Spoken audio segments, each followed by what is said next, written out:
ओम शांति। 10 दिसंबर 2023 अव्यक्त बाप दादा के महावाक्य। ओरिजिनल डेट 23 फरवरी 1997। साथी को साथ रख साक्षी और खुशनुमा तख्त नशीन रहो। आज विश्व कल्याणकारी बाप विश्व के चारों तरफ के बच्चों को देख हर्षित हो रहे हैं। सभी बच्चों के स्नेह और सहयोग की रेखाएं बच्चों के चेहरे से दिखाई दे रही हैं। हर एक के दिल से मेरा बाबा यह गीत बाप दादा सुन रहे हैं। बाप दादा भी रिस्पॉन्ड में कहते हैं, ओ मेरे अति प्रिय अति स्नेही लाडले बच्चे। हर एक बच्चा प्रिय भी है, लाडले भी हैं। क्यों? कोटों में कोई और कोई में भी कोई हो तो लाडले हुए ना। तो बाप दादा भी लाडले बच्चों को देख खुश होते हैं।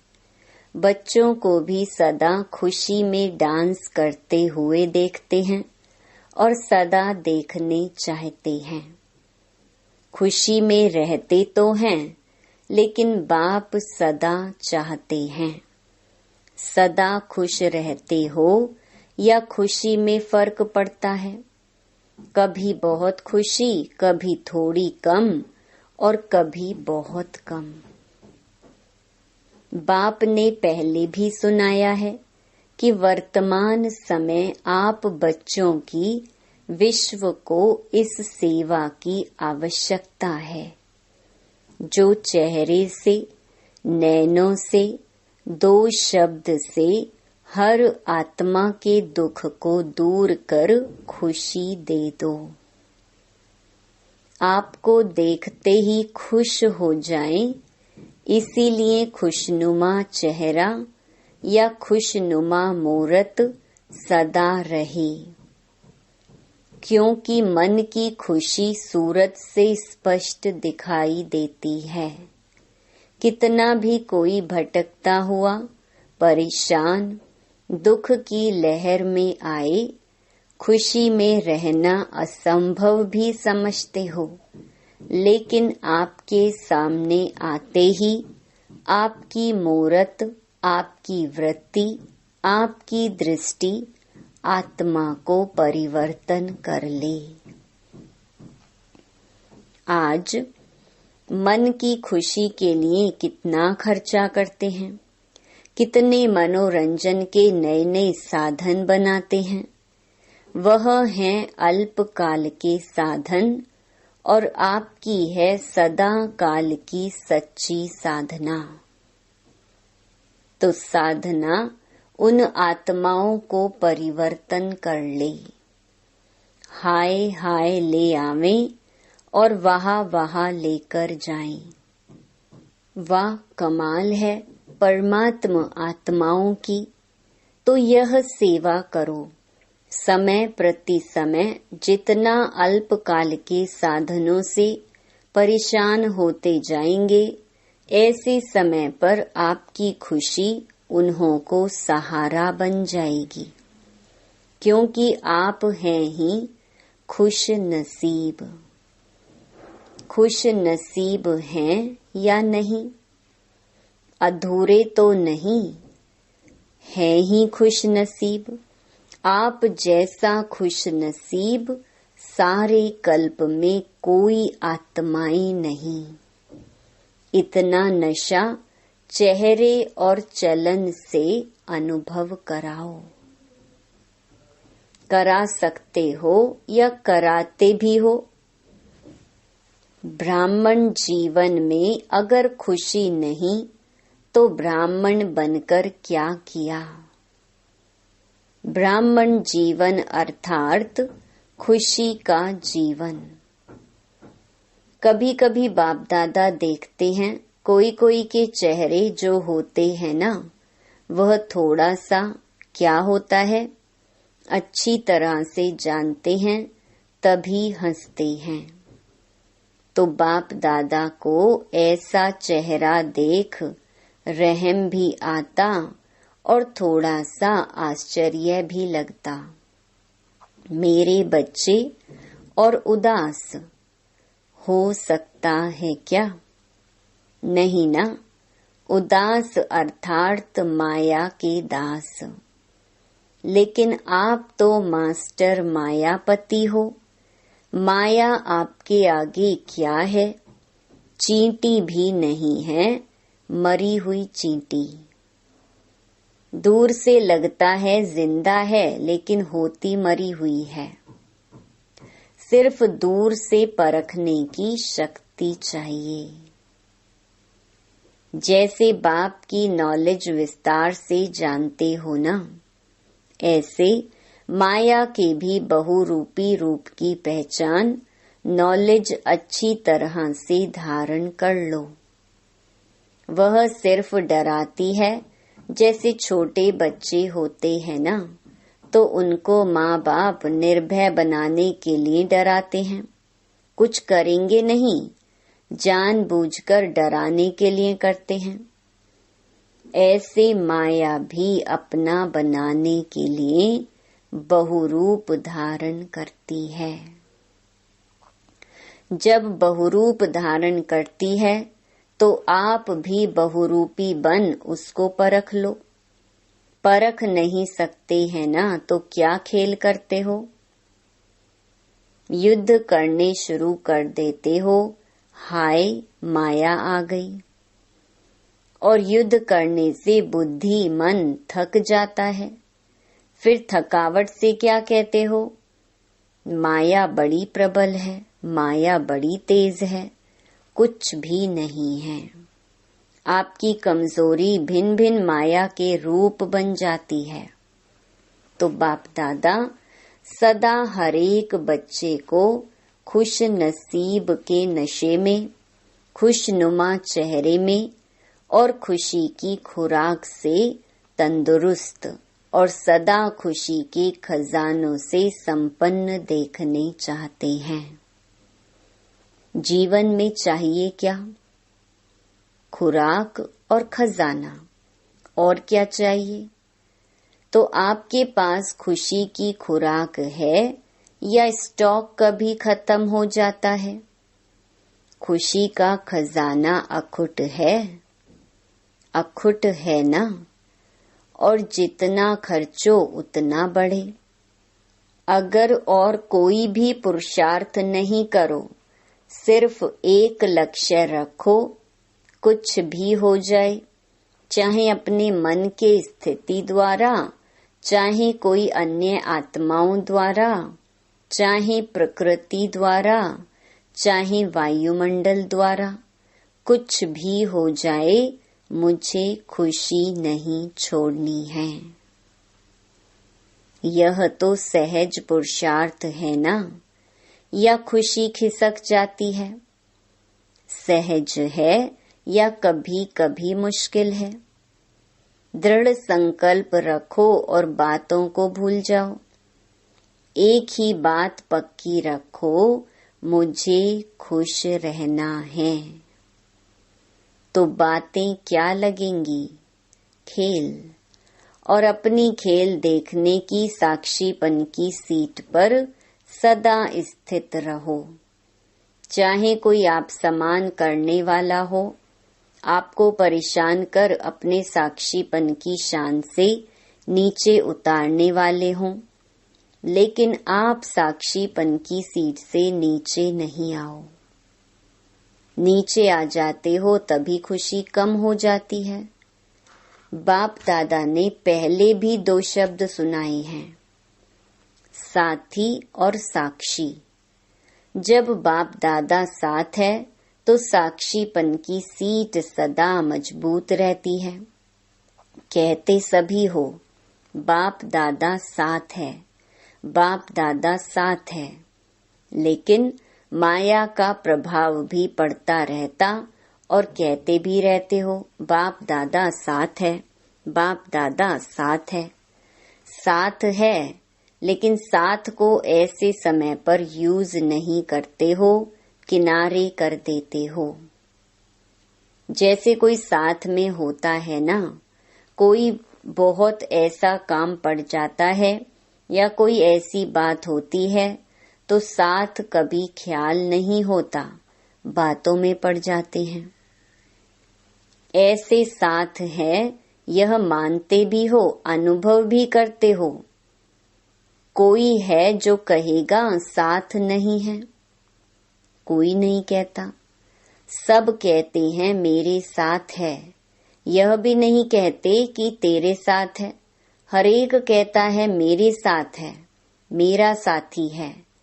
मन से कहते हो या मुख से? मन से कहते हो। बाप दादा तो खेल देखते हैं।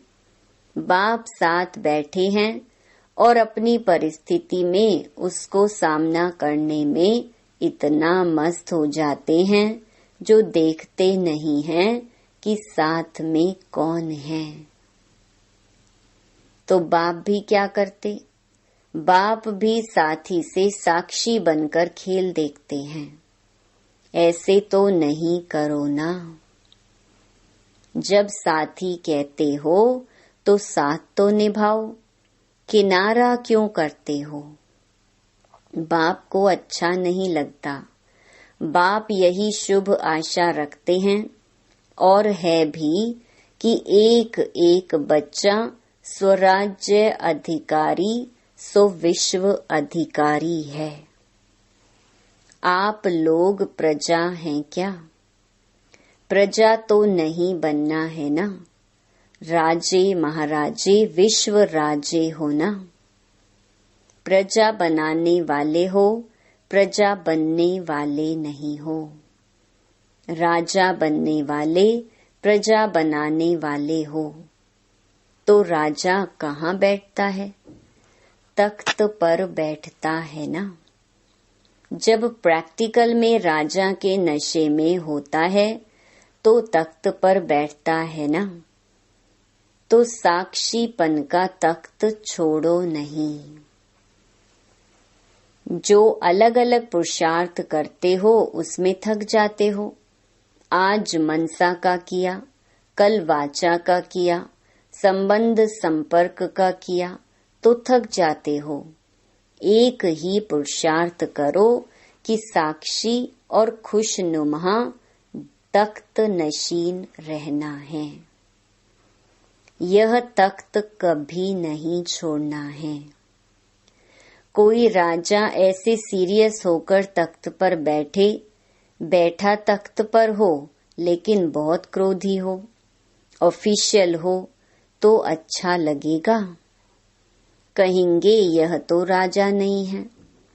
तो आप सदा तख्त नशीन है ना। वह राजे तो कभी तख्त पर बैठते, कभी नहीं बैठते। लेकिन साक्षीपन का तख्त ऐसा है जिसमें हर कार्य करते भी तख्त नशीन उतरना नहीं पड़ता है। सोते भी तख्त नशीन, उठते चलते संबंध संपर्क में आते तख्त नशीन। तख्त पर बैठना आता है कि बैठना नहीं आता है? खिसक जाते हो। साक्षीपन के तख्त नशीन आत्मा कभी भी कोई समस्या में परेशान नहीं हो सकती। समस्या तख्त के नीचे रह जाएगी और आप ऊपर तख्त नशीन होंगे। समस्या आपके लिए सिर नहीं उठा सकेगी, नीचे दबी रहेगी। आपको परेशान नहीं करेगी और कोई को भी दबा दो तो अंदर ही अंदर खत्म हो जाएगा ना। तो बाप दादा को ऐसे समय पर आश्चर्य लगता है। आप नहीं आश्चर्य करना, अपने पर भले करना, दूसरे पर नहीं करना। तो आश्चर्य लगता है कि यह मेरे बच्चे क्या कर रहे हैं। तख्त से उतर रहे हैं। जब तख्त नशीन रहने का संस्कार अब से ही डालेंगे, तब विश्व के तख्त पर भी बैठेंगे। यहाँ सदा काल तख्त नशीन नहीं होंगे तो वहाँ भी सदा अर्थात जितना समय फुल है उतना समय नहीं बैठ सकेंगे। संस्कार सब अभी भरने हैं, फिर वही भरे हुए संस्कार सतयुग में कार्य करेंगे। रॉयल्टी के संस्कार अभी से भरने हैं। ऐसे नहीं सोचना कि अभी कुछ समय तो पड़ा है, इतने में विनाश तो नहीं होना है। यह नहीं सोचना, विनाश होना है अचानक। पूछकर नहीं आएगा कि हाँ तैयार हो, सब अचानक होना है। आप लोग भी ब्राह्मण कैसे बने? अचानक ही संदेश मिला, प्रदर्शनी देखी, संपर्क संबंध हुआ, बदल गए। क्या सोचा था कि इस तारीख को ब्राह्मण बनेंगे? अचानक हो गया ना, तो परिवर्तन भी अचानक होना है। आपको पहले माया और ही अलबेला बनाएगी। सोचेंगे हमने तो 2000 सोचा था, वह भी पूरा हो गया, अभी तो थोड़ा रेस्ट कर लो। पहले माया अपना जादू फैलाएगी, अलबेला बनाएगी। किसी भी बात में, चाहे सेवा में, चाहे योग में, चाहे धारणा में, चाहे संबंध संपर्क में, यह तो चलता ही है, यह तो होता ही है। ऐसे पहले माया अलबेला बनाने की कोशिश करेगी, फिर अचानक विनाश होगा। फिर नहीं कहना कि बाप दादा ने सुनाया ही नहीं, ऐसा भी होना है क्या? इसलिए पहले ही सुना देते हैं। अलबेले कभी भी किसी भी बात में नहीं बनना। 4 ही सब्जेक्ट में अलर्ट, अभी भी कुछ हो जाए तो अलर्ट। उस समय नहीं कहना बाप दादा अभी आओ, अभी साथ निभाओ, अभी थोड़ी शक्ति दे दो। उस समय नहीं देंगे। अब भी जितनी शक्ति चाहिए, जैसी चाहिए उतनी जमा कर लो। सबको खुली छुट्टी है, खुले भंडार हैं। जितनी शक्ति चाहिए, जो शक्ति चाहिए ले लो। पेपर के समय टीचर व प्रिंसिपल मदद नहीं करता। डबल विदेशी बच्चों को देख बाप को भी डबल खुशी होती है। क्यों होती है? क्योंकि डबल विदेशियों को स्वयं को परिवर्तन करने में डबल मेहनत करनी पड़ी। इसलिए जब बाप दादा डबल विदेशी बच्चों को देखते हैं तो डबल खुशी होती है। वाह मेरे डबल विदेशी बच्चे, वाह! डबल विदेशी हाथ उठाओ। विश्व के अनेक देशों के करीब 1000 भाई बहनें सभा में उपस्थित हैं। वाह, बहुत अच्छा! डबल ताली बजाओ। बाप दादा विदेश की सेवा के समाचार सुनते रहते हैं, देखते भी रहते हैं। रिजल्ट में सेवा का उमंग उत्साह बहुत अच्छा है। सिर्फ कभी कभी अपने ऊपर सेवा का थोड़ा सा बोझ उठा लेते हो। बोझ नहीं उठाओ, बोझ बाप को दे दो। बाप के लिए वह बोझ कुछ भी नहीं है। लेकिन आप सेवा का बोझ उठा लेते हो तो थक जाते हो। सेवा बहुत अच्छी करते हो, सेवा के समय नहीं थकते हो। उस समय बहुत अच्छे चेहरों का फोटो निकालने वाला होता है, लेकिन कोई कोई, सभी नहीं, सेवा के बाद थोड़ा सा थकावट के चेहरे में दिखाई देते हैं। बाप कहते हैं बोझ उठाते क्यों हो? क्या बोझ उठाना अच्छा लगता है या आदत पड़ी हुई है? बोझ नहीं उठाओ। बोझ तब लगता है जब बाप साथ नहीं है। मैंने किया, मैं करती हूँ, मैं करता हूँ तो बोझ हो जाता है। बाप साथ है, बाप का कार्य है, बाप करा रहा है तो बोझ नहीं होगा। हल्के हो, नाचते रहेंगे। जैसे डांस बहुत अच्छी करते हो ना। डबल विदेशियों की डांस देखो तो बहुत अच्छी होती है, अपने को थकाते नहीं हैं। फरिश्ते माफिक करते हो। इंडियन जो करेंगे वह पांव थकाएंगे, हाथ भी थकाएंगे। लेकिन विदेशी डांस भी लाइट करते हो तो ऐसे सेवा भी एक डांस समझो, खेल समझो। थको नहीं। बाप दादा को वह फोटो अच्छा नहीं लगता है। सेवा का उमंग उत्साह अच्छा है और यह भी रिजल्ट बाप के पास है कि अभी थोड़ी सी बात में हलचल में आने की परसेंटेज बहुत कम है। मेजॉरिटी ठीक है, बाकी थोड़ी संख्या कभी कभी थोड़ा सा हलचल में दिखाई देती है। लेकिन आदि की रिजल्ट और अब की रिजल्ट में बहुत अच्छा अंतर है, ऐसा दिखाई देता है ना। अभी नाजुकपन छोड़ते जा रहे हैं। बाप दादा को रिजल्ट देख करके खुशी है। अभी छोटे छोटे माइक भी तैयार कर रहे हैं। अभी छोटे माइक हैं, लेकिन छोटे से बड़े तक भी आ जाएंगे। बाप दादा को याद है, आदि में यह विदेशी टीचर्स कहती थी कि वीआईपीज को मिलना ही मुश्किल है। आना तो छोड़ो, मिलना ही मुश्किल है। और अभी सहज हो गया है, क्योंकि आप भी वीआईपी हो गए तो आपके आगे वीआईपी क्या है। टोटल विदेश की रिजल्ट अच्छी है, सेंटर्स भी अच्छे हैं, वृद्धि को प्राप्त करते जा रहे हैं। भारत में हैंड्स नहीं है, नहीं तो भारत में भी सेवा केंद्र तो बहुत खुल जाएं। एक एक जोन वाला कहता है हैंड्स नहीं है, तो अभी इस वर्ष हैंड्स निकालने की सेवा करो।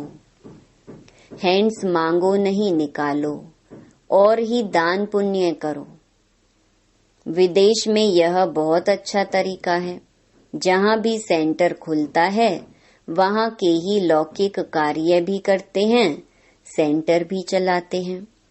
कैसे चलेगा, कौन चलाएगा, यह प्रॉब्लम कम है। आप लोग यह नहीं सोचना कि हम लौकिक काम क्यों करें, यह तो आपकी सेवा का साधन है। लौकिक कार्य नहीं करते हो, लेकिन अलौकिक कार्य के निमित्त बनने के लिए लौकिक कार्य करते हो। जहाँ भी जाते हो वहाँ सेंटर खोलने का उमंग रहता है ना। तो लौकिक कार्य कब तक करेंगे यह नहीं सोचो। लौकिक कार्य अलौकिक कार्य निमित्त करते हो तो आप सरेंडर हो। लौकिकपन नहीं हो, अलौकिकपन है तो लौकिक कार्य में भी समर्पण हो। लौकिक कार्य को छोड़कर समर्पण समारोह मनाना है, यह बात नहीं है। ऐसा करने से वृद्धि कैसे होगी?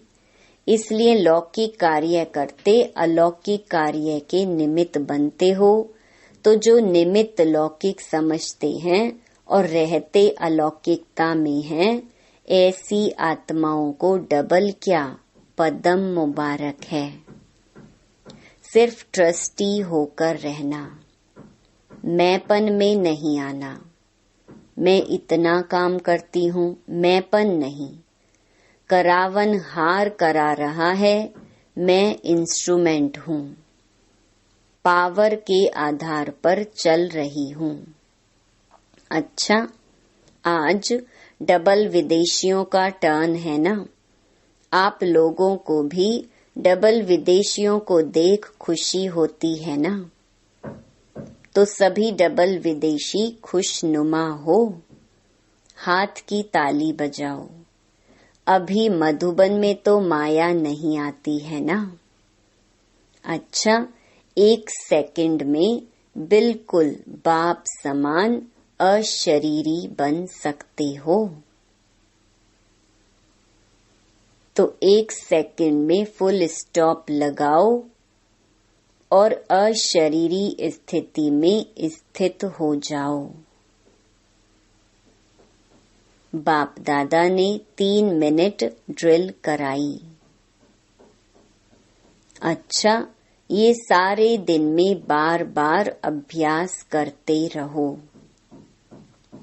चारों ओर के सर्व माया जीत, प्रकृति जीत, साक्षीपन के तख्त नशीन, साथी के साथ का सदा अनुभव करने वाले, सदा दृढ़ता से सफलता को गले का हार बनाने वाले, सदा बाप समान लाइट रहने वाले, सदा अपने माइट द्वारा विश्व को दुख अशांति की कमजोरी से छुड़ाने वाले, ऐसे मास्टर सुख के सागर, खुशी के सागर, प्रेम के सागर, ज्ञान के सागर, बाप समान बच्चों को याद, प्यार और नमस्ते। वरदान, परखने व निर्णय करने की शक्ति द्वारा सेवा में सफलता प्राप्त करने वाले सफलता मूर्त भव। जो परखने की शक्ति द्वारा बाप को, अपने आप को, समय को, ब्राह्मण परिवार को और अपने श्रेष्ठ कर्तव्य को पहचान कर फिर निर्णय करते हैं कि क्या बनना है और क्या करना है, वही सेवा करते, कर्म व संबंध संपर्क में आते सदा सफलता प्राप्त करते हैं। मनसा वाचा कर्मणा हर प्रकार की सेवा में सफलता मूर्त बनने का आधार है परखने और निर्णय करने की शक्ति। स्लोगन, ज्ञान और योग की लाइट माइट से संपन्न बनो तो किसी भी परिस्थिति को सेकंड में पार कर लेंगे। ओम शांति।